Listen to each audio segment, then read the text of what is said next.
बात शायद 1983 की है। मैं पीटीआई में ट्रेनी जर्नलिस्ट था और मुझे दिल्ली हेडक्वार्टर से देहरादून के फॉरेस्ट रिसर्च इंस्टीट्यूट में 3 दिवसीय कॉन्फ्रेंस को कवर करने के लिए देहरादून जाने का आदेश मिला। पहले आज की तरह की हवाई जहाज़, ट्रेन या टैक्सी की सुविधाएं नहीं थी। केवल एक ट्रेन देहरादून एक्सप्रेस जाती थी और वह निकल चुकी थी। बैठ गए बस में और सुबह एफआरआई पहुँचे। पत्रकारिता और वह भी पीटीआई जैसी न्यूज़ एजेंसी में, जहां आपको अपने एडिटर को पग पग पर टेलीप्रिंटर पर सूचना भेजनी पड़ती थी, एक डर और चुनौतीपूर्ण माहौल था कि कहीं कुछ गड़बड़ ना हो जाए। कॉन्फ्रेंस का पहला दिन ख़त्म हो चुका था। एफआरआई भारत का एक ख्याति प्राप्त वृहद क्षेत्र में फैला हुआ इंस्टीट्यूट है। सोचा थोड़ा टहल लिया जाए। मैंने देखा कैंपस के सभी डिपार्टमेंट लगभग बंद हो चुके थे, लेकिन एक जगह से लाइट जलती दिखाई पड़ी। उत्सुकतावश चला गया। देखा एक बंगाली दादा अपना सर माइक्रोस्कोप में डाले कुछ बारीक अध्ययन कर रहे थे। शिष्टाचारवश पहले थोड़ी देर उनको डिस्टर्ब करना उचित नहीं समझा। फिर वह चौंक कर बोले, yes young boy, what brought you here during these odd hours. मैंने परिचय दिया। उन्होंने पलट कर कहा, हम वैज्ञानिक लोग मीडिया से बात नहीं करते, आप डायरेक्टर के पास जाइए। मैंने गियर बदला और उनको बताया, मैं किसी खबर के लिए नहीं आया हूँ, बल्कि टहल रहा था। लाइट जलती देखी तो उत्सुकतावश चला आया।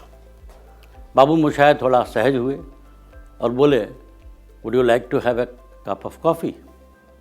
बस क्या था, माहौल में नरमी आ गई और दादा को सहज होते देख मेरा अंदर का पत्रकार जाग चुका था और कॉफ़ी बनते तक पूछ ही लिया, सर आप देर रात तक किस काम में उलझे हुए? शायद कुछ परेशान लग रहे हैं। बताने लगे उनके पास भारत सरकार की एक लैब से भूसे, जिसे हम लोग हे कहते हैं, का सैंपल भेजा गया है, जिसमें एक डेडली फंगस फफूंद है और उनको यह बताना है कि यह फंगस की कौन सी प्रजाति या स्ट्रेन है। जब मैंने पूछा यह कौन सा विशेष प्रकार का भूसा है जो इतना महत्वपूर्ण है, दादा मुस्कुराए और टिपिकल बंगाली भाषा में बोले, अरे बाबा तुम तो पूछ पकड़ कर पूछा पकड़ने लगे, अभी हम कुछ नहीं बोलेगा। हमको पत्रकार से बात करना मना है। क्योंकि रात काफ़ी हो चली थी, वो बोले चलो अभी हमको लैब बंद करना है। हम कहाँ मानने वाले थे, क्योंकि हमको सुराग मिल गया था। ज़रूरत थी पीछे लगने की।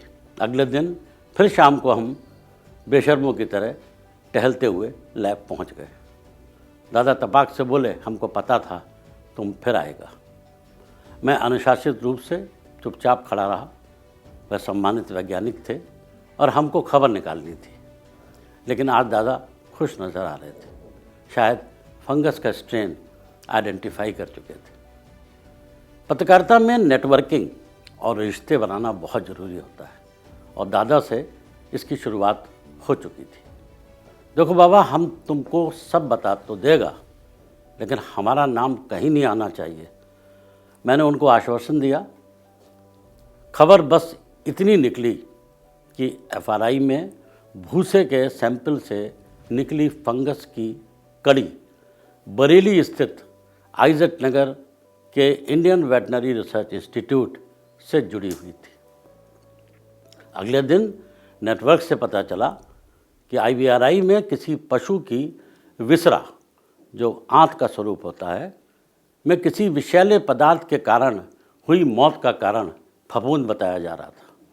मेरे लिए ये 2 सूचनाएं किसी संभावित खबर की लीड के लिए पर्याप्त थी और अब समय आ गया था कि मैं अपने संपादक से यह सूचना शेयर कर आगे के लिए आदेश प्राप्त करूं।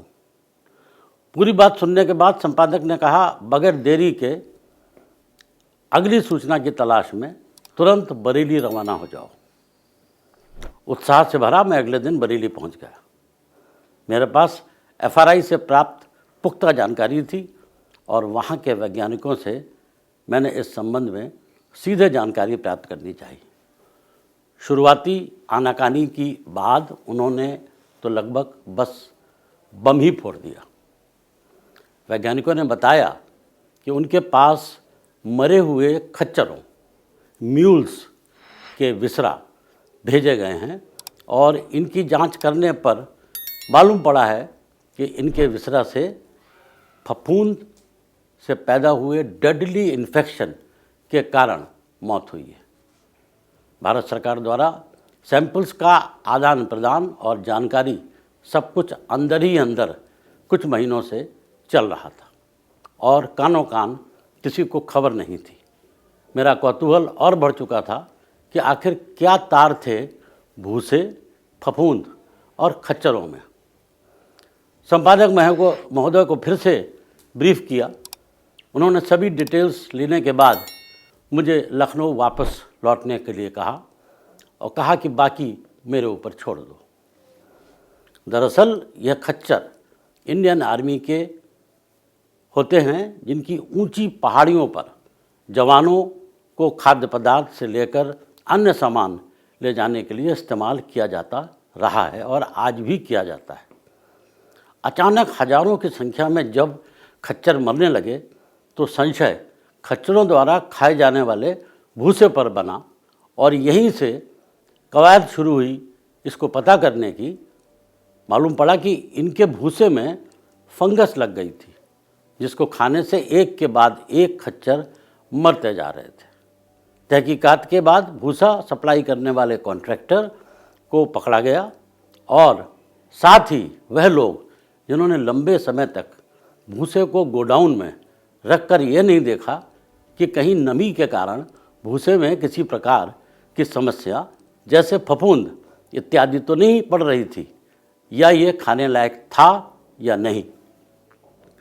मेरे द्वारा एकत्रित सूचना पर आधारित बाकी की खोजबीन मेरे संपादक द्वारा रक्षा मंत्रालय नई दिल्ली के हेडक्वार्टर्स पर एकत्रित की गई ताकि ऑथेंटिक और कन्फर्म खबर बनाई जा सके।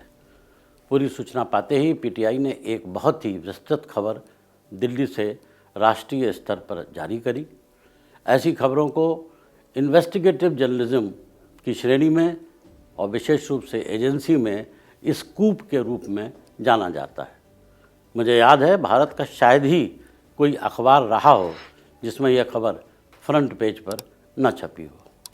स्वच्छ और पत्रकारिता के आदर्श पर खरी उतरी इस खबर का दूसरा सबसे बड़ा महत्वपूर्ण पहलू यह रहा कि संपादक डॉक्टर जयरमन ने इस लंबी चौड़ी खबर में मेरा नाम पहले रखा और अपना बाद में।